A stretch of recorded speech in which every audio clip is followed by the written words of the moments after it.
যারা 2024-25 শিক্ষাবর্ষে স্বামী বিবেকানন্দ স্কলারশিপে আবেদন করবে ভাবছো, তোমাদের অনলাইন পোর্টালে কী কী ডকুমেন্টস লাগবে, কী কী নথি দরকার তোমাদের, কত কী তোমরা টাকা পাবে, সব কিছু ডিটেলস আজকের ভিডিওর মাধ্যমে তোমাদেরকে বলবো। তাই ভিডিওটি স্কিপ না করে লাস্ট পর্যন্ত তোমরা দেখতে থাকো। আজকে বলবো ফ্রেশ এবং রিনিউয়ালের ক্ষেত্রে কী কী ডকুমেন্টস লাগবে, কবে কী টাকা পাবে, কত টাকা তোমাদের লাগে, কত পার্সেন্ট নাম্বার দরকার, তোমাদের সব কিছু বলবো। ফার্স্ট আগে বলে রাখি তোমাদের স্কলারশিপে অ্যাপ্লিকেশনে কী কী ডকুমেন্টস লাগবে। ফার্স্ট বলে রাখি তোমাদের মার্কশিট। স্বামী বিবেকানন্দ স্কলারশিপের নতুন আবেদনে 60% নম্বর দরকার। তার জন্য শেষ পরীক্ষার মাধ্যমিক বা উচ্চ মাধ্যমিক পাশের মার্কশিট তোমাদের PDF করে আপলোড করতে হবে। নেক্সট হচ্ছে বার্ষিক আয় বা শংসাপত্র, income certificate, family income certificate. দ্বিতীয় যে ডকুমেন্টটি লাগবে সেটা হলো ইনকাম সার্টিফিকেট। ছাত্র বা ছাত্রী পরিবারের বার্ষিক আয় 2.5 লক্ষ টাকার বেশি হওয়া চলবে না, তার প্রমাণস্বরূপ ইনকাম সার্টিফিকেট লাগবে। SBMCM পোর্টালে যে ফরম্যাট দেওয়া আছে সেটা তোমরা প্রিন্ট আউট করে ফিল আপ করে এবং অফিসারের সাইন করে আপলোড করতে পারো, যেটা তোমাদের BDO অফিস থেকে বা যে কোনো গ্রুপে অফিসার কাছ থেকে তোমাদের নিতে হবে। এক্ষেত্রে অনলাইন ইনকাম সার্টিফিকেটও চলবে তোমাদের। এবার হচ্ছে কি ইনকাম সার্টিফিকেট PDF। গ্রামীণ এলাকার ক্ষেত্রে BDOর পদমর্যাদার নিচে নয় এমন কোনো সরকারি কর্মরত অফিসার, পৌরসভা কর্পোরেশনের ডেপুটি কমিশনার গ্রুপের ক্ষেত্রে গেজেটেড অফিসার।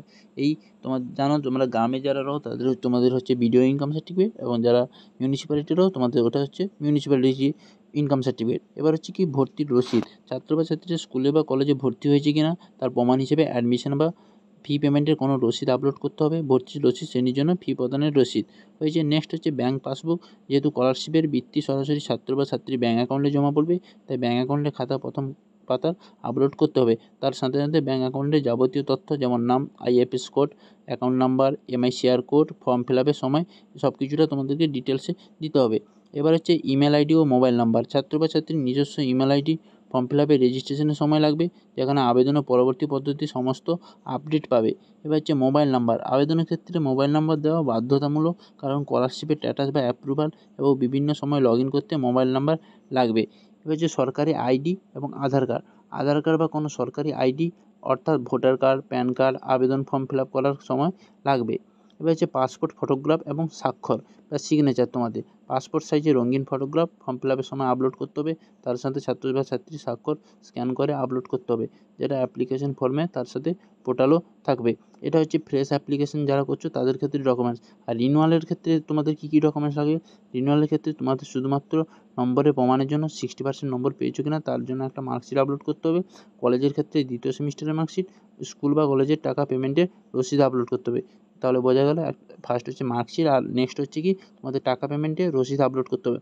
এখন রিনিউয়ালের নতুন একটি ফর্ম বেরিয়েছে, সেটা হচ্ছে ইউটিলাইজেশন সার্টিফিকেট। তোমাদের ইউটিলাইজেশন সার্টিফিকেটও তোমাদেরকে দিতে হবে রিনিউয়ালের ক্ষেত্রে, ফ্রেশের ক্ষেত্রে নয়।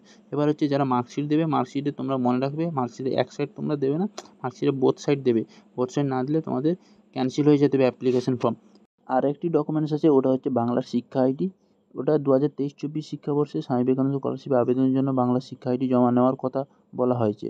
এ হচ্ছে যেহেতু 2023-24 শিক্ষাবর্ষে বলা হয়েছে তোমাদের, তাহলে 2024-25 ক্ষেত্রেও তোমাদেরকে বাংলা শিক্ষা আইডি দিতে হবে। তাই নতুন রেজিস্ট্রেশন করতে হলে বাংলার শিক্ষা আইডি নম্বর দিতে হচ্ছে। একইভাবে রিনিউয়ালের আবেদন ক্ষেত্রেও বাংলা শিক্ষা আইডি একটি ঘর ফর্ম ফিল আপের পূরণ করতে হচ্ছে। এক্ষেত্রে যেসব স্কুলগুলিতে শিক্ষার আইডি ছাত্রছাত্রীদের দেওয়া হয়েছে তাদের অবশ্যই শিক্ষার আইডি জমা করতে হবে। যাদের শিক্ষা আইডি দেওয়া হয়নি বা যেসব ছাত্রছাত্রীদের স্কুলে, তাদের আপাতত জমা না করলেও চলবে। এই নিয়ে বিকাশ ভবন কী আপডেট দেয় সেই বিষয়ে তোমাদেরকে চোখ রাখতে হবে।